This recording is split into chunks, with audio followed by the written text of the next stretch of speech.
ඔයාලට රීඩින් එකක් අරන් ඇවිල්ලා තියෙනවා. ඉතින් අද රීඩින් එකෙන් අපි බලන්නේ ඔයාගේ ජීවිතේට වර්තමානයේ තියෙන නෙගටිව් ඉන්ෆ්ලුවන්ස් එක මොකක්ද, මොනවාද තියෙන නෙගටිව් බලපෑම් කියන එක තමයි අද අපි මේ රීඩින් එකෙන් බලන්නේ. අනේ ඉතින් ඔයාලා තාම channel එකට subscribe කරලා නැත්නම් channel එකට subscribe කරලා ඉදිරියට මේ වගේ රීඩින්ස් බලන්න මාත් එක්ක එකතු වෙන්න පුළුවන්. ඒ වගේම ඔයාලා personal රීඩින් එකක් ගන්න කැමති නම් comment section එකේ pin කරලා තියෙන details වලින් මාව ඔයාලට contact කරගන්න පුළුවන්. ඒ වගේම ඔයාලා free readings ගන්න කැමති නම් description එකේ තියෙන links වලට ගිහලා මගේ website එකෙන් free readings ගන්න අවස්ථාව ඔයාලට තියෙනවා. ඉතින් files තුනක් තියෙනවා. ඔයාලට කැමති file එක select කරගන්න පුළුවන්. ඔයාලට time එක අවශ්‍ය නම් video එක pause කරලා time එක ලබා ගන්න පුළුවන්. ඉතින් ඔයාලට screen එකේ images වලට ඔයාලට කැමති file එකක් select කරගන්න හැකියාව තියෙනවා. හරි මම හිතනවා දැන්ටමත් ඔයාලගේ ෆයිල් එක සිලෙක්ට් කරගෙන ඇති කියලා. අපි එහෙනම් ඔයාලගේ රීඩින් එක පටන් ගමු. හයි ෆයිල් නම්බර් 1 අපි බලමු මේ වෙලාවේ ඔයාලගේ ලයිෆ් එකේ තියෙන නෙගටිව් ඉන්ෆ්ලුවන්ස් එක මොකක්ද කියලා. ඉතින් මොන වගේ මැසේජ් එකක්ද ඔයාලට තියෙන්නේ කියලා අපි බලමු. කවුද මේ වෙලාවේ ඔයාලට නෙගටිව් ඉන්ෆ්ලුවන්ස් කරන්නේ නැත්නම් මොකක්ද ඔයාව ජීවිත ඉස්සරහට යන එකෙන් වර්තමානයේ වළක්වන කියන එක අපි බලමු. හරි අපිට කාඩ්ස් දෙකක් තියෙනවා. ඉතින් අපි බලමු මොනවාද ආව මේ වෙලාවේ නෙගටිව්ලි ඉන්ෆ්ලුවන්ස් කරන්න කියලා. ඉතින් මම මෙතනදී මැසේජස් කිහිපයක් දකිනවා. පළවෙනි මැසේජ් එක තමයි ඔයාගේ ලයිෆ් එකේ ෆේක් ෆ්‍රෙන්ඩ් කෙනෙක්. ඒ කියන්නේ යහළුවෙක් වගේ ඔයා හිතන් ඉන්න. හැබැයි ඇත්තටම ඒක නා ඔයාගේ යහළුවෙක් නෙමෙයි. එයා ඔයාගේ ජීවිතේට නෙගටිව් විදිහට බලපෑමක් කරනවා. සමහරක් විට ඔයා හොඳ දෙයක් කරන්න ගියත් ඔයා ජීවිතේ ඉස්සරහට යන්න ගියත් සමහරක් අවස්ථාවලදී ඔයා පොඩ්ඩක් පස්සට ගන්න පුළුවන් කෙනෙක් විදිහට තමයි මෙයාව දකින්නේ. සමහරක් විට මෙයා ඔයාව මැනිපියුලේට් කරනවා වෙන්න පුළුවන්, කන්ට්‍රෝල් කරන්න උත්සාහ කරනවා වෙන්න පුළුවන්. සමහරක් අයට මේ කෙනා යාළුවෙක් වගේම සමහරක් විට ඔයාගේ වටේ ඉන්න ඔයාගේ පවුලේ කෙනෙක්, නෑදෑයෙක් නැත්නම් පාර්ට්නර් උනත් වෙන්න ඉඩ කඩ තියෙන. ඉතින් ඒක තමයි එක මැසේජ් එකක්. ඒ කෙනා ඔයාගේ ජීවිතේට ඇවිල්ලා ඉන්න නෙගටිව් ඉන්ෆ්ලුවන්ස් එකක් විදියට තමයි දකින්නේ. නෙගටිව් බලපෑමක් කරන කෙනෙක් විදියට තමයි මම මේ රීඩින් එකේ දකින්නේ. ඉතින් ඒක ගැන ඔයා පොඩ්ඩක් කල්පනා වෙන්න ඕන. ඔයාට හිතෙනවා ඔයාගේ ජීවිතේ ඔයා ළඟින් ආශ්‍රය කරන නැත්නම් ඔයා යාළුවෙක් කියලා හිතන් ඉන්න කෙනෙක් ඔයාගේ දේවල් ඉස්සරහට කරන් යන දේවල් වලට බාධාවක් වෙනවා නම් ඒක ඔයාට තේරුම් අරගන්න කාලය ඇවිල්ලා මේ කෙනා ඇත්තටම ඔයාගේ හොඳට ඔයාගේ හපතේ ඉන්න කෙනෙක් නෙමෙයි. ඔයාව පිටිපස්සට අදින්න ඉන්න කෙනෙක් කියන එක පොඩ්ඩක් ඔයා තේරුම් ගන්න අවශ්‍යයි කියන එක මම දකිනවා.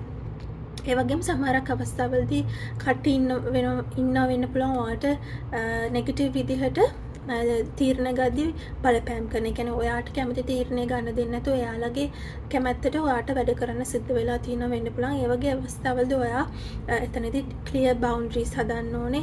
එයාලගේ ලිමිට් එක එයාලට තේරුම් කරලා දෙන්න ඕනේ. ඔයාගේ ජීවිතේ තීරණ ගන්න, choices ගන්න ඔයා කියන ඒ ලිමිට් එක එයාලට දාලා දෙන්න අවශ්‍ය වෙනවා කියන එක මම දකිනවා. නැත්නම් එයාලා නිසා ඔයාගේ ජීවිත ඉදිරි ගමන සාර්ථකත්වයට ලොකු බාධාවක් ඇති වෙන්න ඉඩ කඩ තියෙනවා.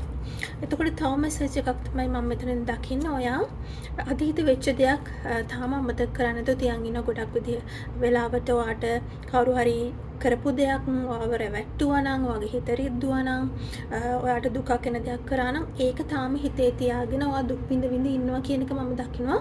ඉතින් මේක දිගු කාලිනව වගේ හිතේ තියෙන්න ඕන දෙයක් නෙමෙයි. ඔයා මේකෙන් අමතක වෙලා මූව් ඔන් වෙලා ඉස්සරහට යන්න ඕනේ. නැත්තම් ඔයා මේ දුක ගැනම හිත ඔයාගේ වර්තමානයේ සහ අනාගතේ මිස් කරගන්නවා කියන එක මම දකිනවා. වෙච්ච දේවල් ගැන හිත මග ඇරිච්ච දේවල් ගැන හිත ඔයාගේ හිත රිද්දපු අය ගැන හිත සමහරක් විට එයාලට වෛර කර ජීවත් වෙනවා වෙන්න පුළුවන්. ඉතින් ඒක එච්චර හොඳ දෙයක් නෙමෙයි.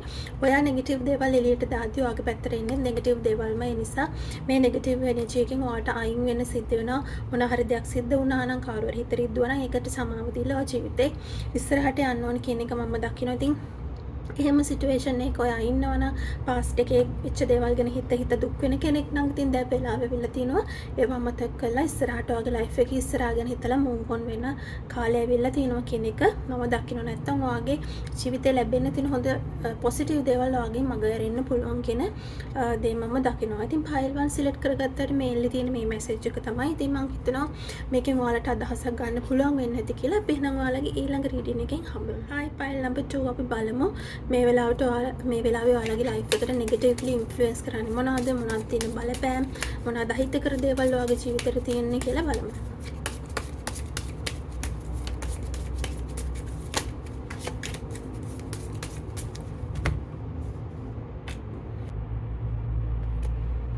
හරි පයිල්ලඹට ඔයාලගේ කාඩ්ස් එක මෙතන මම ගාව තියෙනවා. ඉතින් අපි බලමු මොනවද මේ වෙලාවේ ඔයාට නෙගටිව් විදිහට බලපෑම් කරන්න කියලා. ඉතින් මම මෙතනදී ප්‍රධානම වශයෙන්ම දකින්න මේන්ම මැසේජ් එක තමයි ඔයා ආදරය කරන කෙනෙක්ම තමයි ඔයාට මේ වෙලාවේ වර්තමානයේ නෙගටිව් විදිහට ඉන්ෆ්ලුවන්ස් කරන්නේ. ඉතින් ඒක ඔයාගේ පාර්ට්නර් වෙන්න පුළුවන්, පවුලේ කෙනෙක් වෙන්න පුළුවන්, යාළුවෙක් වෙන්න පුළුවන්, නෑදෑයෙක් වෙන්න පුළුවන්. ගොඩක් ආදරය කරන කෙනෙක් තමයි ඔයාගේ සාර්ථකත්වය නැත්නම් ඔයාගේ ඉදිරි ගමනට වර්තමානයේ බාධාවක් වෙලා තියෙන. සමහරක් විට ඔයාට නීති දානවා වෙන්න පුළුවන්, නැත්නම් ඔයාට ඔයාගේ කැමැත්තට වැඩ කරන්න දෙන්නේ නැති වෙනවා වෙන්න පුළුවන්.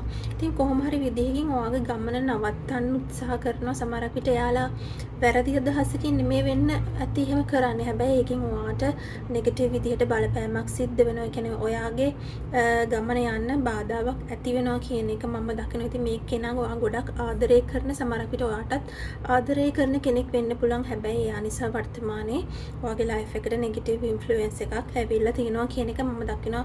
ගොඩක් දුරට ඔයාට තනි තීරණ ගන්න නොදෙන කෙනෙක් වෙන්න පුළුවන්. ඔයාට ඉන්ඩිපෙන්ඩන්ට්ලි ජීවත් වෙන්න දෙන්නේ නැති කෙනෙක් වෙන්න පුළුවන්. ඉතින් මෙතනින් ඔයා පොඩ්ඩක් එළියට යන්න ඕනේ කියන මැසේජ් එක ඔයාට තියෙනවා.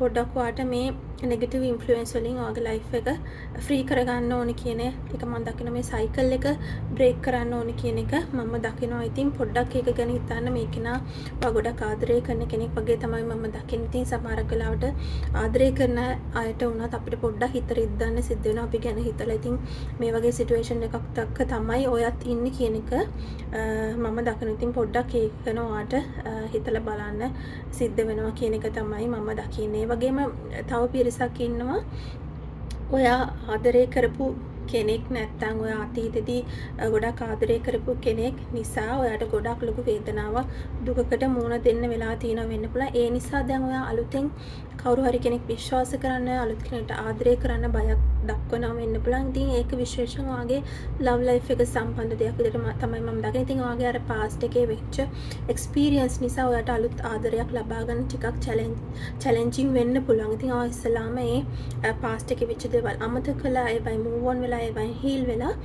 හැමෝම එක වගේ නෑ කියන තැනට එන්න ඕනේ. මේ මානසිකත්වයට එන්න ඕනේ. මිනිස්සු ඉන්න හොඳ නරක දෙගොල්ලම ඉන්නවා. ඉතින් ඔයාලෙන් හම්බෙච්ච කෙනා ඒ වගේ කෙනෙක් විතරයි කියන එක ඔයා හිතේ තියාගෙන ඔයාගේ ගමන යන්න අතීත වෙච්ච එක්ස්පීරියන්ස් එකක් නිසා ඔයාගේ ඉස්සරහ ගමන නවත්තන්න එපා, බය වෙන්න එපා. හැමෝම එක වගේ නැහැ. ඉතින් ඔයාට පුළුවන් ඒක පොඩ්ඩක් අමතක කරලා එකේ මූව් ඔන් වෙලා ඔයාගේ ඉදිරි ජීවිතේ ඉස්සරහට අරන් යන්න. ඉතින් ෆයිල් නම්බර් 2 සිලෙක්ට් කරගත්තාට මේන්ලි මට මේ මැසේජස් දෙක තමයි තියෙන්නේ. ඉතින් මම හිතනවා මේ රීඩින් එකෙන් ඔයාලට අදහසක් ගන්න පුළුවන් වෙන්නේ නැති කියලා. අපි එහෙනම් ඔයාලගේ ඊළඟ රීඩින් එකෙන් හමු. හායි ෆයිල් නම්බර් 3 අපි බලමු මේ වෙලාවේ ඔයාලගේ ලයිෆ් එකට තියෙන නෙගටිව් ඉන්ෆ්ලුවන්ස් එක මොකක්ද කියලා. මේ වෙලාවේ මොනවද ඔයාලට තියෙන බාධා, මොනවද නෙගටිව් විදිහට ඔයාලට තියෙන බලපෑම් කියන එක අපි බලමු.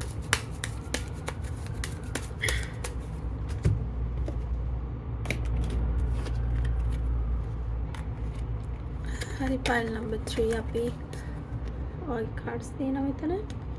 අපි බලමු මේ වෙලාවට නෙගටිව්ලි බලපෑම් කරන්නේ කවුද නැත්නම් මොනවාද කියන එක. ඉතින් මම මෙතනදී මේල්ලි දකින මැසේජ් එකක් තමයි යාළුවෙක්. විශේෂයෙන්ම දකින්නේ යාළුවෙක් තමයි වර්තමානයේ ඔයාට නෙගටිව්ලි බලපෑම් කරන්නේ. ඉතින් සමහරක් වෙලාවට මේ කෙනා ඔයත් ගොඩක් කල් ඉඳන් ආශ්‍රය කරන යාළුවෙක් වෙන්න පුළුවන්. ගොඩක් අතීතේ ඉඳන් ඔයාව ආශ්‍රය කරන දන්න අඳුරන යාළුවෙක් වෙන්න පුළුවන්. ලොන්ග් ටර්ම් රිලේෂන්ෂිප් එකක් තියෙන යාළුවෙක් වෙන්න පුළුවන්. ඉතින් සමහරක් අවස්ථාවලදී අපි අර දීර්ඝකාලීනව යාළුකම් වල ඉද්දී අපි සමහරක් අවස්ථාවලදී අනිත් අය කියන දේවල් වලට වඩා නැඹුරු වෙනවා. අපි තනියෙන් තීරණ ගන්නවට වඩා. ඉතින් මේකත් ඒ වගේ දෙයක් විදිහට තමයි මම දකින්නේ. සමහරක් අවස්ථාවලදී මෙයා ඔයා සමහරකට හිතුවත් නැතත් පොඩි බාධාවක් වෙලා තියෙනවා ඔයාගේ ඉදිරි ගමනට. නැත්නම් නෙගටිව් විදිහට බලපෑමක් වෙලා තියෙනවා. සමහරක් විට ඒ යාළුවා හැමතිස්සෙම නෙගටිව් විදිහට හිතන කෙනෙක් වෙන්න පුළුවන්. හැමතිස්සෙම නෙගටිව් විදිහට කතා කරන, හැමතිස්සෙම අනිත් අයව ඩිස්කරේජ් කරන, නැත්නම් එයාගේ ජීවිතයේ තියෙන නෙගටිව් දේවල් අනිත් අයගේ ඔළුවට දාන වගේ කෙනෙක් වෙන්න පුළුවන්. එහෙම යාළුවෙක් ඔයාගේ ජීවිතේ ඉන්නවනම් පොඩ්ඩක් ඔයා එයාගෙන් දුරස් වෙන්න ඕනේ කියන මැසේජ් එක තියෙනවා. සමහරක් අවස්ථාවල තියෙන අපි ඔය ඉස්කෝලේ කාලේ යන කාලේ වුණා සමහරක් වෙලාවට අපි යාළුවා යාළුවෝ එන්නේ නැත්නම් ඉස්කෝලේ එන්නේ පන්ති යන්න අන්න ඒ වගේත් ඉන්නවනේ. ඒකත් ඉතින් නෙගටිව් විදිහට බලපෑමක් තමයි. ඒ කියන්නේ එයා කරන්නේ නැත්නම් මං කරන්නේ මං කරන්නේ නැත්නම් එයා කරන්නේ ඒ වගේ සිටුේෂන් එකක ඉන්නවා නම් ඒ වගේ යාළුවෙක් ඉන්නවා පොඩ්ඩක් ඔයා ඒක ගැන සැලකිලිමත් වෙන්නේ අච්චරම ඔයාගේ ජීවිතේට පොසිටිව් බලපෑමක් තියෙන කෙනෙක් විදිහට නෙමෙයි මම දකින්නේ. ඉතින් සමහරක් අයට මේක නා යාළුවෙක්ම වෙන්න ඕනේ නැහැ. ඔයා ආදරය කරන ඔයාගේ පවුලේ කෙනෙක් වෙන්න පුළුවන්, ඔයාගේ පාර්ට්නර් වෙන්න පුළුවන්. ඉතින් සමහරක් අවස්ථාවලදී මම දකිනවා එයා නිසා ඔයාට පොඩි බලපෑමක් ඇති වෙලා තියෙනවා. ඉතින් මම දකිනවා මේ කෙනා එහෙම නරක කෙනෙක් නෙමෙයි. ඔයාව ගොඩක් විශ්වාස කරන, ඔයාත් ගොඩක් විශ්වාස කරන කෙනෙක්. හැබැයි සමහරක් තැන්වලදී ඔයා දැනගන්න ඕනේ ලිමිට් එක, රිලේෂන්ෂිප් එක ලිමිට් එක. ඉතින් ඔයා ඒක දැනගෙන ඉස්සරහට යනවා නම් හොඳයි. එයාව ජීවිතෙන් අයින් කරන්න කියලා මම කියන්නේ නැහැ. හැබැයි ඔයා ලිමිට් එක දැනගෙන යාළුකම පවත්වනවා නම් ගොඩක් හොඳයි කියලා තමයි මම දකින්නේ. සමහරක් අවස්ථාවලදී ඔයාව ඒ එනර්ජි එක ඩ්‍රේන් කරන්න පුළුවන්, පිටිපස්සට අදින්න පුළුවන්. ඉතින් ඔයාගේ ලිමිට් එක දැනගෙන මේ යාළුවව ආශ්‍රය කරනවා නම් නැත්නම් මේ පුද්ගලයාව ආශ්‍රය කරනවා නම් හොඳයි කියන එක තමයි මම දකින්නේ. මොකද සමහරක් අවස්ථාවලදී ඔයාට එයාගෙන් බලපෑමක් තියෙනවා. නෙගටිව් විදියට ඔයා හිතන්නේ නැති විදියට නෙගටිව් එනර්ජි එකක් එයාගෙන් එන්න පුළුවන්. නැත්නම් ජීවිතේ ඉස්සරහට යද්දී ඔයා පොඩ්ඩක් එයා පස්සට ඇදලා ගන්න ඉඩකට තියෙන. ඉතින් ඒක ගැන පොඩ්ඩක් ඔළුවේ තියාගන්න නම් ගොඩක් හොඳයි. ඉතින් ගොඩක් අයට මේක නා යාළුවෙක් විදියට තමයි මම ස්පෙસિෆිකලි දකින්නේ. ඉතින් මේ යාළුවා ඔයාගේ පොඩි කාලේ ඉඳන් යාළුවෙක් වෙන්න පුළුවන්, ඉස්කෝලේ යාළුවෙක් වෙන්න පුළුවන්, රැකියා කරන තැන යාළුවෙක් වෙන්න පුළුවන්, කැම්පස් එකේ යාළුවෙක් වෙන්න පුළුවන්. ඕනම කෙනෙක් වෙන්න පුළුවන්. ඉතින් ඔයාට දැනෙනවා නම් එහෙම යාළුකමක් තියෙනවා සමහරක් අවස්ථාවලදී ඔයා පිටිපස්සට අදින කියලා. එයාත් එක්ක පොඩි ලිමිට් එකක් තියාගෙන ආශ්‍රය කරනවා නම් හොඳයි. එයාව අයින් කරන්න කියලා නෙමෙයි මම කියන්නේ. පොඩි ලිමිට් එකක් තියාගෙන ආශ්‍රය කරන්න කියන මැසේජ් එක තමයි ඔයාලට තියෙන්නේ ෆයිල් නම්බර් 3. ඉතින් ඔයාලගේ රීඩින් එකේ මම දකින්නේ මේ වගේ මෙසේජ් එකක්. ඉතින් මම හිතනවා මේ රීඩින් එක ඔයාලට හෙල්ප්ෆුල් වෙන්න ඇති කියලා. අපි එහෙනම් ඔයාලගේ ඊළඟ රීඩින් එකකින් හම්බෙමු.